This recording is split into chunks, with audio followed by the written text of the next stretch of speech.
नमस्कार मित्रांनो, मी राऊत सर, संस्थापक व संचालक युनिक अकॅडमी स्पर्धा परीक्षा मार्गदर्शन केंद्र यवतमाळ। तुम्हा सर्वांचं आपल्या Raut sir unique academy Yavatmal या यूट्यूब चॅनलवर मनपूर्वक स्वागत करतो।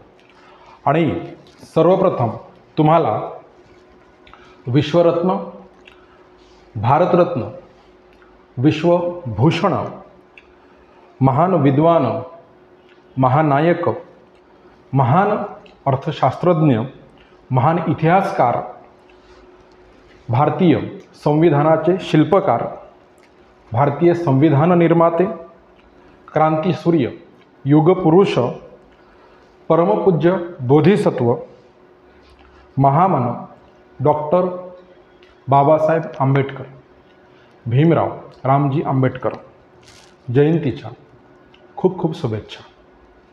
मित्रांनो, तुम्ही इथे आज टायटल बघत आहात, या महामानवाची जयंती आहे। या महामानवाबद्दल खूप लिहिल्या गेलं, आपणही खूप वाचन केलं, पण असे काही सुप्त कप्पे आहेत, बारकावे आहेत, ते आंबेडकर वो आंबेडकर जिन्हें हम नहीं जानते, जे अजूनही आम्हाला कळलेच नाही। तर त्या अशा काही अतिशय वेगळ्या आणि त्यांच्या स्वभाव वैशिष्ट्यामध्ये ज्या गोष्टी होत्या, ज्या गोष्टी केल्या, त्या गोष्टी आपण या ठिकाणी बघणं अत्यंत गरजेचं आहे आणि समजून घेणं सुद्धा फारच गरजेचं आहे। म्हणून आपण हा मुद्दा निवडला की ते आंबेडकर जे अजूनही आम्हाला कळलेच नाही, आणि ते आज आपण काय आहे हे या व्हिडिओच्या माध्यमातून समजून घेणार आहोत। मित्रांनो, जर चॅनलवर नवे असाल तर प्रथम चॅनलला सबस्क्राईब करा, व्हिडिओला लाईक करा, घंटीचं बटन दाबा, ऑलवर सेट करा आणि प्रत्येकापर्यंत व्हिडिओ पोहोचवा। हे विश्वमानव, महामानव प्रत्येकापर्यंत पोहोचले पाहिजे। जे लिखाणातून, बोलण्यातून, वक्तव्यातून, भाषणातून आपल्यापर्यंत पोहोचले, त्यापेक्षा बऱ्याच वेगळ्या गोष्टी आहेत, खास स्वभाव वैशिष्ट्ये आहेत, जे आपल्यापर्यंत पोहोचणं अत्यंत गरजेचं आहे, आणि त्यासाठीच मी हा व्हिडिओ या ठिकाणी घेत आहोत। मित्रांनो, इतर धर्मातील जे समकालीन तथाकथित नेते ह्या लोकांनी किंवा वर्तमान समाजातील इतर धर्मातील लोकांनी या व्यक्तिमत्वाचा जो अभ्यास आहे तो म्हणजे जीवनातल्या अंतकाळापासून तर जन्मकाळाकडे किंवा उत्तरार्धापासून पूर्वार्धाकडे केलेला आहे।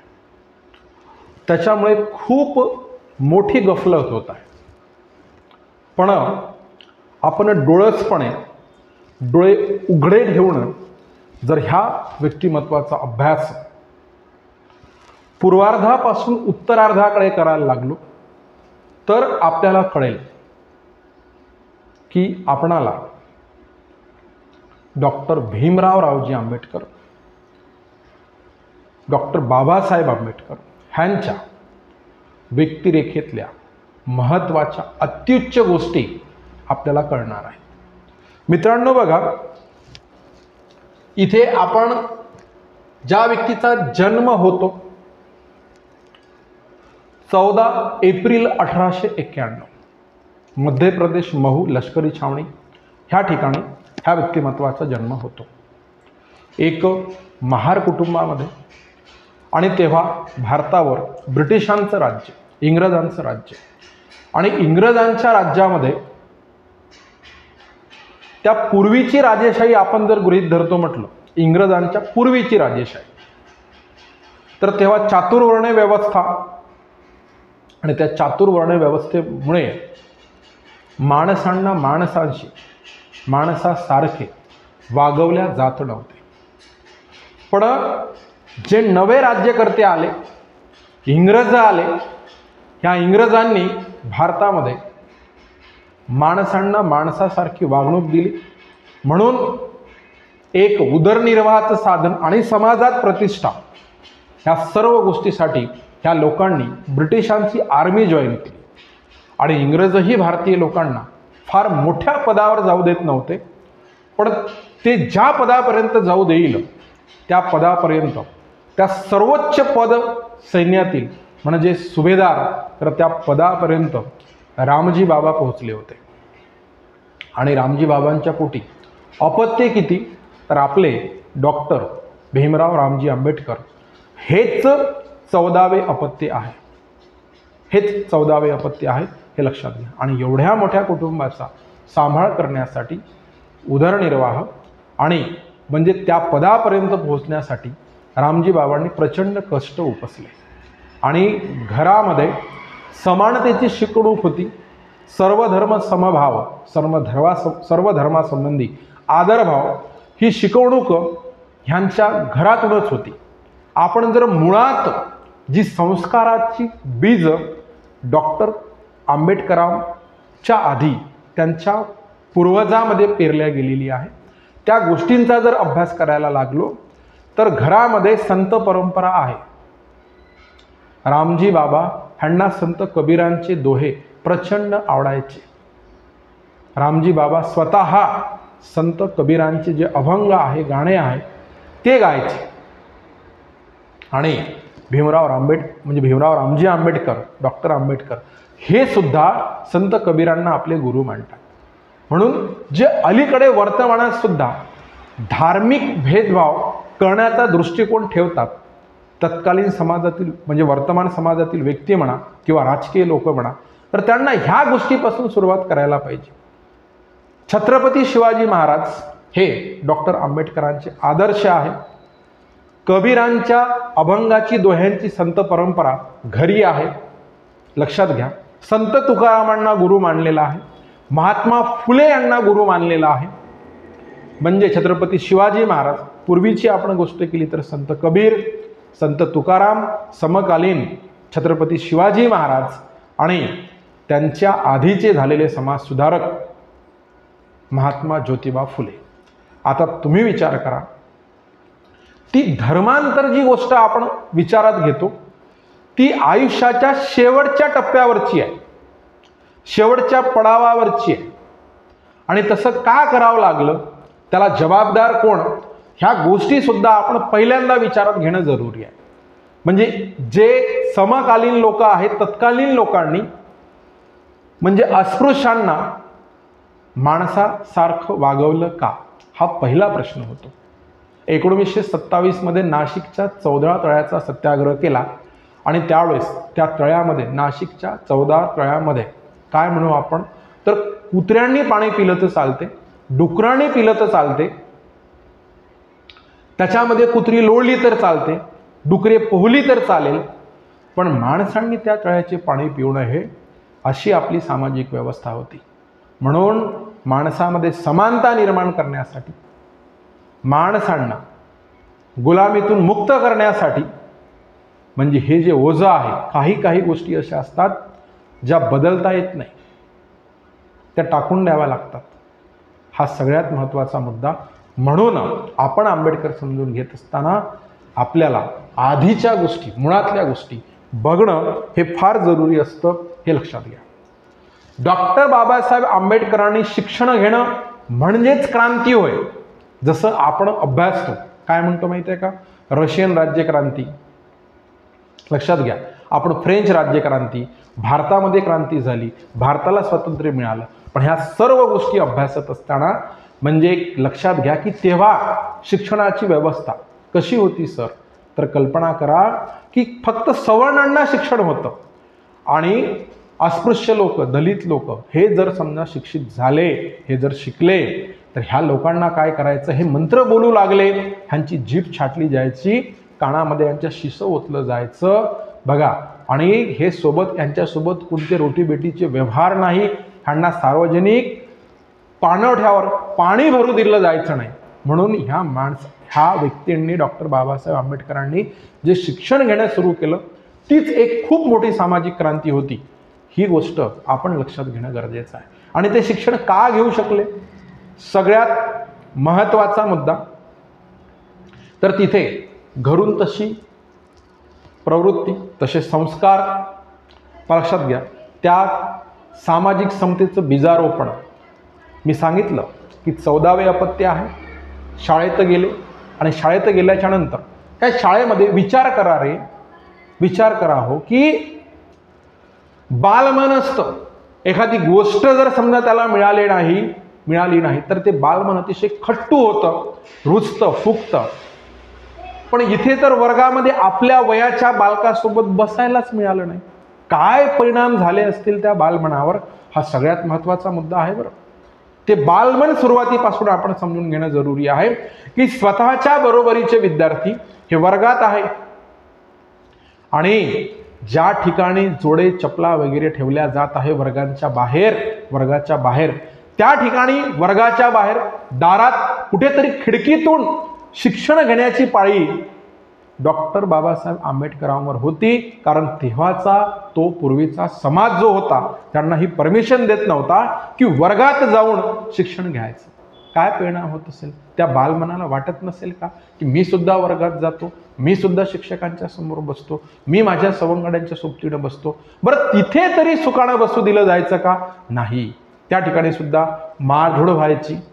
लक्षात घ्या, व्यवहार प्रेमाचा नसायचा।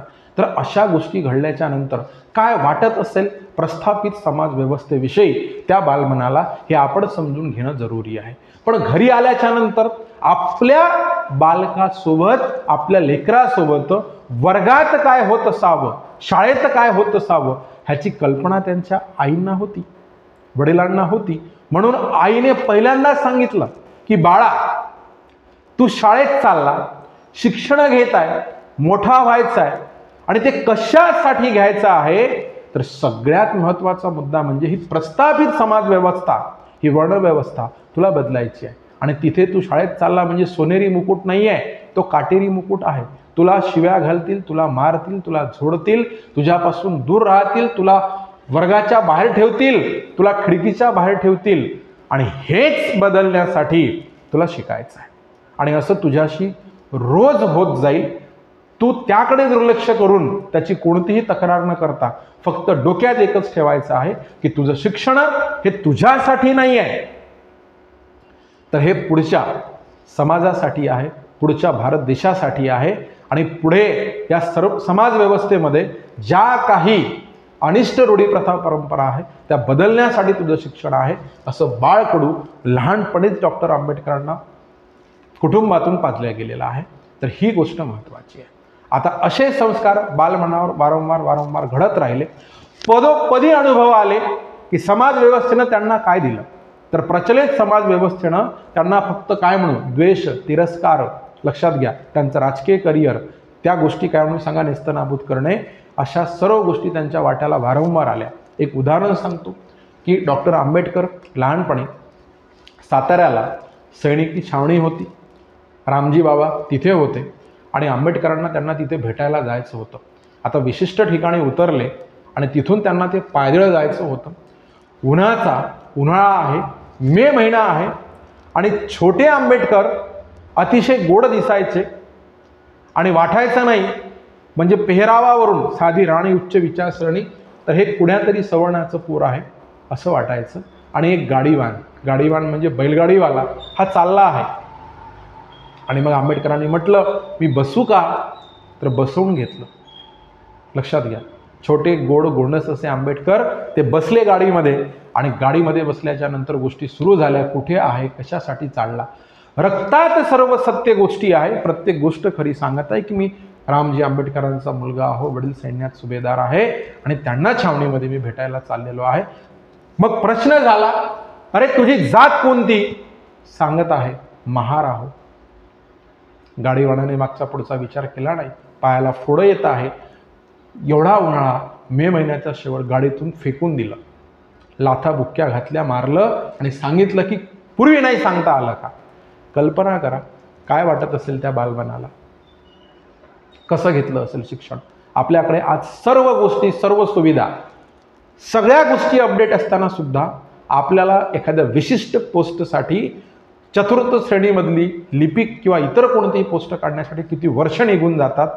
आणि तेव्हा सगळ्या गोष्टी, सगळ्या सामाजिक, राजकीय सगळ्या बाजू नकारात्मक असताना ह्या व्यक्तिमत्वाने आपलं स्वतःचं शिक्षण कसं केलं असेल हा सगळ्यात महत्त्वाचा मुद्दा. म्हणजे प्रत्येक वेळेस वाट्याला आलेली अवहेलना, अपमान, द्वेष, तिरस्कार ह्या गोष्टी पचवत आणि अशा प्रकारच्या घरून मिळणारे सुसंस्कार ह्या सर्व गोष्टींना, म्हणजे समाजात होणारा तिरस्कार आणि घरून मिळणारे सुसंस्कार, अशी पायाभरणी डॉक्टर आंबेडकरांची झाली. हा सगळ्यात महत्त्वाचा मुद्दा. आता किती शिकले, काय शिकले, ह्या सर्व गोष्टी आपला एक फॅक्च्युअल डाटा तुम्हाला सर्व माहीत आहे. पण सगळ्यात महत्त्वाची गोष्ट, शिकले, सुसंस्कृत झाले, उच्च विद्या विभूषित झाले, जागतिक दर्जाची कीर्ती मिळवली शिक्षणाच्या माध्यमातून आणि शिकून भारतामध्ये येत आहे. लक्षात घ्या, बडोद्याच्या गायकवाडांनी शिष्यवृत्ती स्वरूपात मदत केली होती आंबेडकरांना फॉरेनमध्ये जाऊन शिकण्यासाठी. तर तुम्हाला सांगतो, तिथून आल्याच्या नंतर सुपर क्लास 1ची नोकरी दिली. डॉक्टर आंबेडकरांना सुपर क्लास 1ची नोकरी दिली. कुठे? तर बडोदा संस्थानमध्ये. आणि बडोदा संस्थानचे जे राजे होते त्यांचं नाव सयाजीराव गायकवाड. लक्षात घ्या. आता सुपर क्लास 1, मग सुपर क्लास 1चा दरारा काय असायला पाहिजे? दादा तिथं जात आडवी आली. समजून घ्या, त्या ठिकाणी सुद्धा काय झालं सर, तर तिथे सुद्धा जात आडवी आली. आणि तिथे सुपर क्लास 1 ऑफिसर असताना एखादा चपराशी असेल तर तो चपरासी ह्यांना पाणी आणून द्यायचा नाही, फाईल अशी दुरून टाकायचा, ह्याला माठाला हात लावायचा नाही. अरे काय करायचं? कधी सुधारेल ही समाज व्यवस्था? कधी या समाज व्यवस्थेमध्ये बदल घडणार आहे? आणि म्हणजे शिक्षणाला या अत्युच्च जे ज्ञान मिळवलं त्याला काहीच अर्थ नाही आहे का? असे संस्कार, म्हणजे तुम्हाला सांगतो, शेवटपर्यंत कुठेतरी होणारा अन्याय, द्वेष, तिरस्कार या गोष्टी थांबल्या पाहिजे. नाही थांबल्या. लक्षात घ्या, नोकरी नाईलाजाने सोडावी लागली. बडोद्याच्या गायकवाडांकडे गेले आणि त्यांना म्हटलं की मला अशा प्रकारचा विरोध होतोय. पहिल्यांदा तर ते तेव्हा त्या ठिकाणी जे रुजू झाले क्लास 1 ऑफिसर म्हणून, उच्च विद्या विभूषित. पण लक्षात घ्या, भाड्याने खोलीच मिळेना. लोक जात विचारले की खोली द्यायची नाही. बघा म्हणजे काय सोसावं लागलं असेल माणसाला, ही गोष्ट महत्त्वाची आहे. आणि तिथे होत काय आहे माहिती आहे का त्या ठिकाणी? तर मग नोकरी सोडावी लागली. हा सगळ्यात महत्त्वाचा मुद्दा. 1920ला माणगाव परिषद भरली. माणगावमध्ये कोल्हापूर संस्थानचे छत्रपती राजर्षी शाहू महाराज हे तिथे प्रमुख उपस्थित होते. त्या परिषदेचे अध्यक्ष डॉक्टर भीमराव रामजी आंबेडकर होते. आणि छत्रपती शाहू महाराजांनी यांचा परिचय करून दिला की लोक हो, हा तुमचा दलितांचा, अस्पृश्यांचा नेता मिळेल. आणि 1920 पासून पुन्हा एक नेतृत्व भारतामध्ये येत आहे. कोण येत आहे? तर महात्मा गांधीजी येत आहे. त्यांचं सुद्धा नेतृत्व आहे. बघा, हे 2 महान नेते आहेत. पण या 2 महान नेत्यामध्ये फारशी जमली असं आपल्याला काही दिसत नाही. ह्यांचं काही फारसं मेतकूड जमलं असं दिसत नाही. कारण तुम्हाला सांगतो, बऱ्याच ठिकाणी कारणं काय आहे त्याच्यावर सुद्धा आपण बोलणार आहोत. लक्षात घ्या. मग आता तुम्हाला एक मुद्दा सांगतो की सगळ्यात महत्त्वाचा मुद्दा, लहानपणापासून जी समानता बघायला मिळाली नाही, जी अस्पृश्यतेने स्वतःच्या करिअरची आणि लाखो अस्पृश्यांची, दलितांची, करोडो अस्पृश्यांची, दलितांची वाट लावली, तर खरोखरच त्या अस्पृश्यतेसाठी कोणी काम करते का? 28 डिसेंबर 1885ला काँग्रेसची स्थापना आहे. आणि 1920 पासून गांधीयुग सुरू होतं. आणि 1920 पासूनच हे आपले आदरणीय डॉक्टर भीमराव रामजी आंबेडकर हे सुद्धा माणगाव परिषदेतून राजकारणात प्रवेश करत आहे. तर गांधीजी सोबत जेव्हा संवाद झाला तेव्हा यांनी विचारलं की तुम्ही एवढ्या दिवसापासून राजकारणामध्ये आहात, अस्पृश्यतेसाठी आणि समानतेसाठी काय प्रयत्न केलेत? लक्षात घ्या, काय प्रयत्न केलेत असा प्रश्न डॉक्टर आंबेडकरांचा महात्मा गांधीजींना आहे. महात्मा गांधीजींचं स्टेटमेंट आहे मित्रांनो. बघा, आपल्याला भावना महत्त्वाच्या, डिटेलिंगपेक्षा आपल्याला काय घडत होतं यांच्यासोबत हा महत्त्वाचा मुद्दा. गांधीजींनी विचारलं की जेव्हा तुमचा जन्म व्हायचा होता त्याच्या आधीपासून मी अस्पृश्यता निवारणासाठी, निर्मूलनासाठी प्रयत्न करतो आहे. 2 ऑक्टोबर 1869 पोरबंदर गुजरात, लक्षात घ्या. आणि इकडे 14 एप्रिल 1891. म्हणजे गांधीजी जे वयाने जे सिनियर आहे 23-21 वर्षाने यांच्यापेक्षा मोठे आहे, गांधीजींनी म्हटलं, मग ह्यांनी त्यांना सांगितलं, मग तुम्ही तुमच्या काँग्रेसमध्ये बघा, म्हणजे डॉक्टर आंबेडकर हे काँग्रेसला फारसे कनेक्ट नव्हते आणि काँग्रेस हा भारतातील राजकीय पक्ष होता आणि राजकीय पक्ष असून सुद्धा डॉक्टर आंबेडकर काँग्रेसला फारसे कनेक्ट नाही आहे किंवा गांधीजींच्या स्वातंत्र्य चळवळीपासून डॉक्टर आंबेडकर असे दूर होत गेले. त्याचं कारण काय? 1920ची माणगाव परिषद सांगितली मी तुम्हाला. 1924 मध्ये बहिष्कृत हितकारणी सभेची यांनी स्थापना केलेली आहे. म्हणजे जे समाजातून बहिष्कृत लोक झालेले आहे, अस्पृश्य, बहिष्कृत, दलित, बहिष्कृतांच्या हिताची सभा, बहिष्कृत हितकारणी सभा ही त्यांनी स्थापना केलेली आहे. लक्षात घ्या. गांधीजींना हे उत्तर देत आहे की तुमच्या काँग्रेसमध्ये असे शेकडो नेते आहे म्हणे की जे अस्पृश्यांना समान न्याय देण्यासाठी किंवा अस्पृश्यता न मानण्यासाठी ते विरोध करतात म्हणे. असा तुम्ही जेव्हा काँग्रेसच्या अध्यक्षाची निवड करता म्हणे, तर काँग्रेसच्या अध्यक्षाची निवड करत असताना तुम्ही एक गोष्ट लक्षात ठेवणं जरुरी आहे म्हणे. आणि ती गोष्ट म्हणजे कोणती? तर तो जो अध्यक्ष आहे त्याने कधीतरी एखादा व्यक्ती आपल्या घरी अस्पृश्य म्हणून नोकर ठेवला का? तो अस्पृश्याच्या हातचं पाणी पितो का? तो अस्पृश्याने बनवलेलं जेवण जेवतो का? एखादा पुरुष किंवा एखादी स्त्री आपल्या घरी अस्पृश्य म्हणून नोकर ठेवली आहे का? किंवा एखाद्या अस्पृश्य बालकाची पालन पोषणाची जबाबदारी त्या काँग्रेसच्या निवड होणाऱ्या अध्यक्षाने घेतली आहे का? किंवा एखाद्या महिनाभरातून अस्पृश्याच्या दुकानातून काही विकत घेतो का? अस्पृश्यापासून काही माल विकत घेतो का? त्याला काही माल विकतो का? तर जो अस्पृश्यता पाळतो किंवा अस्पृश्यता निवारणाला विरोध करतो असे बरेच लोक तुमच्या काँग्रेसचे अध्यक्ष आहे म्हणे. हे कोण सांगत आहे माहिती आहे का? डॉक्टर बाबासाहेब आंबेडकर सांगत आहे महात्मा गांधीजींना.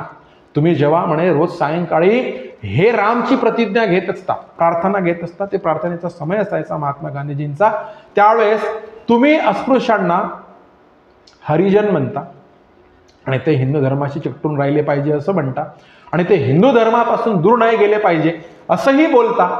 पण त्याच हे रामच्या प्रार्थनेमध्ये तुमचेच कार्यकर्ते, तुमचे काँग्रेसचे कार्यकर्ते जे असतील, तर हे आमचा एखादा अस्पृश्य बांधव त्या ठिकाणी येऊन जर बसला तर त्याला काय म्हणू, लाथा बुक्क्याने पुढे येऊन काढतात, मारतात, बाहेर हाकलून लावतात. असं स्टेटमेंट डॉक्टर बाबासाहेब आंबेडकरांनी दिलेलं आहे. ही सगळ्यात महत्त्वाची गोष्ट आहे. म्हणजे इथे मला असं म्हणायचं नाही, पण गांधीजी बोलायचे कुठेतरी एक. आणि लक्षात घ्या, म्हणजे हे असं त्यांच्या वक्तव्यावरून, त्यांच्या संवादावरून आपल्याला दिसून येतो. म्हणजे उक्ती आणि कृतीमध्ये महात्मा गांधीजींच्या म्हणजे तफावत आहे असं डॉक्टर आंबेडकरांना त्या ठिकाणी म्हणायचं होतं. हा सगळ्यात महत्त्वाचा मुद्दा.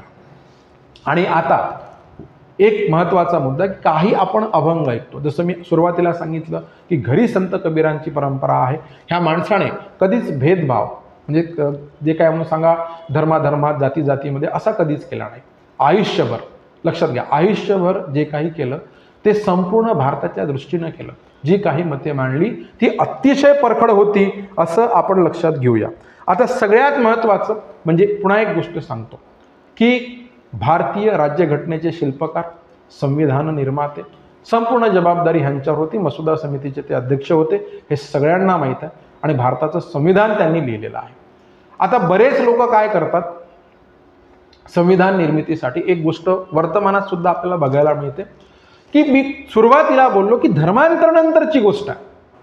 बघा 14 ऑक्टोबर 1956 आणि तिथून विचार करतो म्हटलं तर किती दिवस जगले रे बाबा आंबेडकर. कल्पना करा, काही त्यांच्या बारकाव्यात जाऊन टॅली करणं जरुरी आहे. हे माथी भडकवणारे जे आपले राजकारणी लोक असतात त्यांच्याकडून इतिहास ऐकून आपण त्या गोष्टी बघणं जरुरी नाही आहे. लक्षात घ्या, 14 ऑक्टोबर 1956 31 दिवसांचा ऑक्टोबर असतो. 14 दिवस गेले तर 18 उरले.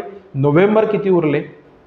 30 दिवस. 18 आणि 30 48 आणि 6 डिसेंबर 1956ला त्यांचं काय म्हणू महापरिनिर्वाण झालेलं आहे. म्हणजे ते 5 दिवस असे 53-54 दिवस ते बौद्ध धर्मात जगले. हा सगळ्यात महत्त्वाचा विषय. 1948 मध्येच त्यांना शुगर डिटेक्ट झाला होता आजार आणि त्याच्यानंतर 1955 मध्ये जूनपासून तर ऑक्टोबरपर्यंत ते निव्वळ अंथरुणामध्येच होते. प्रकृती, शारीरिक प्रकृती प्रचंड खालावलेली होती, डोळ्यांनी त्यांना दिसायचं नाही आणि 1956 मध्ये सुद्धा तशीच परिस्थिती होती. म्हणून प्रत्येक धर्मातील प्रत्येक व्यक्तीला मी या ठिकाणी हे सांगू इच्छितो की दादा, जे काही कामं केले ना आणि जे काही एज्युकेशन घेतलं, जे काही शिक्षण घेतलं, तर ते त्यांनी पर्टिक्युलर समुदायाला, पर्टिक्युलर धर्माला उद्दिष्टित करून घेतलेलं नाही आहे. तर ते त्यांनी जे काही एक भारताचे सुपुत्र या नात्याने ते सर्व काही केलेलं आहे आणि ती राज्यघटना जी दिलेली आहे, तर जेवढे भारतीय भारतामध्ये होऊन गेले आणि आगामी अनंत काळासाठी जे भारतीय भारतामध्ये होणार आहे, जन्म घेणार आहे, त्या भारतीय राज्यघटनेचा, त्या कायद्याचा लाभ भारतातील प्रत्येक भारतीयाला होणार आहे, हे प्रत्येक भारतीयाने लक्षात ठेवणं अत्यंत जरुरी आहे. पण आता कसं होते की आम्ही काय झालं, रंग वाटल्या गेले, धर्म वाटल्या गेले, व्यक्ती वाटल्या गेले. आपण म्हणत असतो की आपण जर भगवा लाल म्हटलं तर हिंदूंचा म्हणत असतो, लक्षात घ्या, हिरवा म्हटलं मुसलमानांचा म्हणतो, निळा म्हटलं काय म्हणू तर बौद्धांचा म्हणतो. तर हे आपल्या मानसिकतेला लागलेलं ग्रहण आहे, हे आपण पहिल्यांदा समजून घेणं अत्यंत गरजेचं आहे. कारण मला एक सांगा की भारतीय राज्यघटनेमध्ये ह्यांनी, तुम्हाला आजही माहीत नसेल तर एकदा काय करा की आर्टिकल 25 बघा, संविधानामध्ये जे आर्टिकल दिलेलं आहे तुम्हाला, तर आर्टिकल 25 बघा. त्या 25 मध्ये 2 स्पष्टीकरणं दिलेली आहे. एकदा चेक करा, मी म्हणतो म्हणून नक्की चेक करा की आर्टिकल 25 मध्ये 2 स्पष्टीकरणं दिलेली आहेत. त्याच्या एका स्पष्टीकरणामध्ये आंबेडकरांनी स्वतः लिहिलेलं आहे आणि त्याच्यात सांगितलेलं आहे की हिंदू या शब्द उल्लेखामध्ये, बघा 13 ऑक्टोबर 1935 ची येवला नाशिकची घोषणा आहे. बरं, येवला नाशिकच्या घोषणेमध्ये ते काय बोलले माहिती आहे का? येवला नाशिकच्या घोषणेमध्ये ते बोलले की मी हिंदू म्हणून जन्माला आलो, पण हिंदू म्हणून मरणार नाही.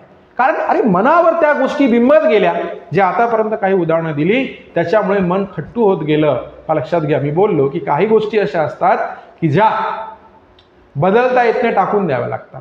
मग 13 ऑक्टोबर 1935 लाच घोषणा केल्याच्या नंतर मला एक गोष्ट सांगायचं आहे, तरीही संविधानामध्ये एक गोष्ट लिहिलेली आहे. 25 मध्ये 2 स्पष्टीकरणं दिलं. आर्टिकल 25 ला मूलभूत हक्काचा कलम आहे, 12 ते 35 पर्यंत संविधानामध्ये मूलभूत हक्क येतात आणि त्या 25व्या कलमामध्ये काय टाकलेलं आहे स्पष्टीकरणामध्ये की हिंदू या शब्द उल्लेखामध्ये बौद्ध आणि शीख धर्माचा सुद्धा समावेश होईल असं लिहिलेलं आहे. अरे काय पाहिजे, वाचायचं नाही, अर्थ समजून घ्यायचे नाही, माणसाची मानसिकता, व्यक्तिमत्व समजून घ्यायचं नाही. आणि लक्षात घ्या, मी पुन्हा वारंवार एक गोष्ट सांगतो की धर्मांतरानंतर आधी केलेल्या सर्व गोष्टी, मग एवढे टॉपची डिग्री घेतली, डिग्र्या घेतल्या, एज्युकेशन घेतलं, मोठमोठी कामं केली, मोठमोठ्या सभांचे अध्यक्षपद भूषवले, त्यांनी काय तर सत्याग्रह केले, आंदोलने केली. आणि ती सत्याग्रह आंदोलने करत असताना किंवा सर्टिफिकेट्स डिग्री घेत असताना त्याच्यावर, त्या डिग्रीवर धर्म म्हणून कोणता लिहिला गेला? बौद्ध धर्म कधी स्वीकारला? 14 ऑक्टोबर 1956. पण आयुष्यात प्रत्येक काम जेव्हा केलं आणि त्या एका प्रश्नाचं उत्तर जर समजा मी तुम्हाला विचारतो म्हटलं की महाडच्या 14 कळ्याचा सत्याग्रह 1927 मध्ये आंबेडकरांनी केला आणि तेव्हा जर मी विचारलं की आंबेडकरांची जात कोणती होती, या प्रश्नाचं उत्तर तुम्ही काय द्याल मला सांगा? या प्रश्नाचं उत्तर काय द्याल? तर तेव्हा आम्हाला उत्तर द्यावं लागतं की जात हिंदू होती. समजून घ्या. मग मुद्दा कसा उरतो या ठिकाणी की त्यांच्या सर्टिफिकेट्सवर, डॉक्युमेंट्सवर काय येईल रे जात म्हणून? मग ते आमचे होते हे तुम्ही लक्षात घ्या. ते आमचे आहे, आमचे आहे म्हणजे तुमचे नाही असा त्याचा अर्थ अजिबात होणार नाही. तर प्रत्येकानं ते संपूर्ण भारताचे सुपुत्र आहे म्हणून आपल्यामध्ये ती गोष्ट येणं जरुरी आहे. 14 ऑक्टोबर 1956च्या नंतर तुम्हाला सांगितलं की 1948 पासूनच त्यांना शुगर डिटेक्ट झाला, प्रकृती नाही वागत, लक्षात घ्या, अंथरुणावर जास्त आहे, डोळ्यांनी त्यांना दृष्टी कमी झाली होती. आणि तुम्हाला सांगतो अशी, म्हणजे मला सांगा, जे काही एज्युकेशन आहे, लक्षात घ्या, जेवढं काही शिक्षण घेतलं, जेवढ्या काही म्हणजे कृती केल्या, कार्य केल्या, डिग्री मिळवली, सर्टिफिकेट मिळवली, हे तेव्हा तर धर्मांतर केलं नव्हतं ना. तेव्हापर्यंत कोणते होते? अरे कल्पना करा, जे त्यांचे अनुयायी म्हणून काय म्हणू बौद्ध धर्मात गेले त्या लोकांची कल्पना करा की जे व्यक्ती फक्त बौद्ध धर्मामध्ये 53 दिवस 54 दिवस राहिले आणि तिथे गेल्याच्या नंतर 53-54 दिवस राहिले आणि त्याच्यामध्ये खूप काही महत्त्वाच्या मोठमोठ्या इव्हेंट फारशा नाही, पण तरी किती मोठ्या उत्साहानं, गुण्या गोविंदानं, आदरानं, सन्मानानं ते त्यांची जयंती, पुण्यतिथी आणि इतर सण साजरे करतात. मग मला सांगा, ज्या व्यक्तीनं इथे 1891 14 एप्रिल 1891 पासून तर 14 ऑक्टोबर 1956 पर्यंत धर्मांतर करेपर्यंत ते हिंदू धर्मात होते. आपल्या लोकांनी त्यापेक्षा किती पट मोठ्या उत्साहानं त्यांची जयंती, त्यांची पुण्यतिथी साजरी करायला पाहिजे हे आपण समजून घ्यायला पाहिजे. अरे मला परत एकदा सांगा, कायदा तो काय फक्त त्या एकट्या बौद्ध धर्मासाठी आहे का किंवा विशिष्ट धर्मासाठी आहे का? कायदा तुमच्या आमच्यासाठी सर्वांसाठी आहे. संविधान तुमच्या आमच्या सर्वांसाठी आहे. तुम्ही लक्षात घ्या, बळी तो कानपिळी 562 राजे होते. लहरी राजाच्या मतानुसार न्याय दिला जायचा. मग ह्या सर्व गोष्टी आमच्या डोक्यात येणं जरुरी आहे, समजणं जरुरी आहे. जर कायदा नसता, बळी तो कानपिळी झाला असता, ताकद आहे, पैसा आहे, त्याने गरिबांना नाळलं असतं, लुटलं असतं, पाणी पिता आलं नसतं, सार्वजनिक पाणवठ्यावर जाता आलं नसतं, लक्षात घ्या वेडबिगारी राहिली असती. तर ह्या सर्व गोष्टी समजून त्या बापाचे अनंत उपकार प्रत्येकानं डोक्यात ठेवणं, म्हणजे आमचा नाही त्यांचा आहे, कुणाचा तरी आहे असं डोक्यात न ठेवता ते तिकडे 53-54 दिवस जगले आणि इकडे 1891 पासून तर 14 ऑक्टोबर 1956 पर्यंत. लक्षात घ्या, म्हणजे काउंट करा, 66-66.5 वर्षापर्यंतचा कालावधी हिंदू धर्मात गेलाय. म्हणून हे फक्त विशिष्ट धर्माचे नाही, विशिष्ट पंथाचे नाही, तर मला व्हिडिओच्या माध्यमातून हे सांगायचं आहे की खूप मोठं व्यक्तिमत्व आहे. तुम्ही कल्पना करू शकत नाही एवढं मोठं व्यक्तिमत्व ते आहे. लक्षात घ्या, त्यांची पुस्तके प्रत्येक गोष्टीवर त्यांचं जे मत होतं ते सटीक होतं. थॉट्स ऑन पाकिस्तान नावाचं पुस्तक जर तुम्ही वाचलं असेल तर त्याच्यामध्ये एक काय म्हणून सांगा आर्टिकल येतो. लक्षात घ्या, आता तुम्हाला सांगतो, तर त्यात एक मुद्दा येतो त्या पुस्तकामध्ये की त्यांनी एक स्टेटमेंट सांगतो मी, की स्पष्ट स्टेटमेंट दिलं होतं की जर समजा भारतापासून पाकिस्तान वेगळा करायचा असेल तर तुम्ही एकही मुस्लिम भारतात ठेवू नका, आणि असंही म्हटलं होतं की एकही हिंदू पाकिस्तानात ठेवू नका, नाहीतर भारताचं जे बजेट आहे ना, तर दरवर्षी तुम्हाला त्या बजेटपेक्षाही जास्त खर्च संरक्षणावर करावा लागेल. 2025 मध्ये आपण पाहतो पाकिस्तान आपल्याला किती डोकेडोकी ठरलेला आहे. निजाम, हैदराबादचा निजाम तो म्हणे भारताच्या मध्ये मला राज्य पाहिजे. तर ह्यांनी सांगितलं स्वातंत्र्यता महत्त्वाची आहे, देशाचा एकोपा महत्त्वाचा आहे आणि त्या निजामाला साथ देऊ नका असं त्यांनी लोकांना सांगितलं. प्रत्येक गोष्टीवर क्लिअर कट उत्तर. लोक म्हणायचे की ते राम नाही मानत, ते कृष्ण नाही मानत, ते काय म्हणू गीता नाही मानत, भगवद्गीता नाही मानत. अरे का नाही मानत ते समजून घ्या. भगवद्गीतेमध्ये चातुर्वर्ण व्यवस्था होती आणि चातुर्वर्ण व्यवस्था म्हणजे काही माणसं उच्चवर्णीय, काही माणसं कनिष्ठ वर्णीय हे त्यांना मान्य नव्हतं, म्हणून ते मानत नव्हते. हा सगळ्यात महत्त्वाचा, म्हणजे तिथे वर्ण व्यवस्था आहे, जाती व्यवस्था आहे. आणि मुळात जर आपण वेदात गेलो, वैदिक संस्कृतीमध्ये गेलो, ऋग्वेदाच्या सुरुवातीला ह्या गोष्टी नव्हत्या. त्या सर्व गोष्टी कर्माने ठरायच्या. नंतर माणसाने ते त्याच्यामध्ये ॲडिशनल करून काय सांगा जन्माने ठरवल्या जाऊ लागल्या, म्हणून ते नाही मानायचे. नाही मानत एखादी गोष्ट आपण डोक्यात घेतो, पण ते का नाही मानत हे लक्षात घ्या. तुम्हाला माहीत असेल नसेल बघा, राजकीय करिअर सुद्धा त्यांचं काय म्हणू तर म्हणजे एक गाडून टाकल्या गेलं, बंद केल्या गेलं. 1932चा पुणे करार, त्याच्यावर मी बोललो होतो, त्याच्यावर एक व्हिडिओ टाकला, त्या व्हिडिओची लिंक मी या डिस्क्रिप्शन बॉक्समध्ये देईल की तर भारताचे पहिले पंतप्रधान डॉक्टर आंबेडकर झाले असते असं मी त्यामध्ये काय सांगा ॲड केलेलं आहे. एकदा बघा, तुम्हाला सांगतो की पॉलिटिकल करिअर महात्मा गांधीजीमुळे म्हणजे असं त्याच्यातून आपल्याला दिसून येतं की कसं आंबेडकरांचं बरबाद झालेलं आहे. तर ह्या सर्व गोष्टी वाट्याला आल्या. म्हणून मग मला सांगा की हे व्यक्ती कसे म्हणजे सहनशक्तीचा एक अंत असतो हे तुम्ही समजून घ्या. पण मला संदेश व्हिडिओच्या माध्यमातून हे द्यायचं आहे की त्यांच्यावर आपल्या समाजाने, आपल्या हिंदू धर्माने त्यांना काय दिलं, आयुष्यभर काय दिलं, त्यांना सामाजिक क्षेत्रामध्ये काय दिलं, राजकीय क्षेत्रामध्ये काय दिलं, आणि त्यांना लहानपणापासूनच जे बालमनावर संस्कार झाले. पण परत एकदा सांगायचं आहे की ते आपले किती आणि त्यांचे किती हे तुम्हीच ठरवा. आणि नक्कीच तुम्हाला काय वाटतं, म्हणजे मी जे बोललो ह्याच्यावर तुम्हाला नक्की काय वाटतं, तर हे तुम्ही व्हिडिओला कमेंट करून नक्की सांगा. लक्षात घ्या मित्रांनो, डॉक्टर आंबेडकर जयंतीनिमित्त आपण काय करत असतो, MPSCच्या बॅचेस घेत असतो. तर डॉक्टर बाबासाहेब आंबेडकर जयंतीनिमित्त इथे आता शिक्षक भरती होणार आहे, त्या बॅचवर आणि MPSC group B, C, D ह्या सर्व बॅचेसवर आणि थर्ड टेर 2025 गुरुजी बॅच 3.0 ह्याच्यावर आपण 98% ऑफ देतो आहे. तर ही अलीकडली नवी बॅच आहे. 2022मध्ये 1000+ विद्यार्थ्यांची आपल्या क्लासमधून शिक्षक म्हणून निवड झालेली आहे. या बॅचमध्ये तुम्हाला regular live lecture, record lecture आणि त्याच्यासोबतच सर्व notes, PDF, ebook, test series हे सगळ्या गोष्टी मिळतात. लगेच डिस्क्रिप्शन बॉक्समध्ये जा, ॲप लिंक डाउनलोड करा आणि बॅच परचेस करा, यशाचे भागीदार व्हा. व्हिडिओ आवडला असेल मित्रांनो, व्हिडिओला लाईक करा, चॅनलला सबस्क्राईब करा, घंटीचं बटन दाबा, ऑलवर सेट करा आणि व्हिडिओ सर्वांना शेअर नक्की करा. Thank you so much.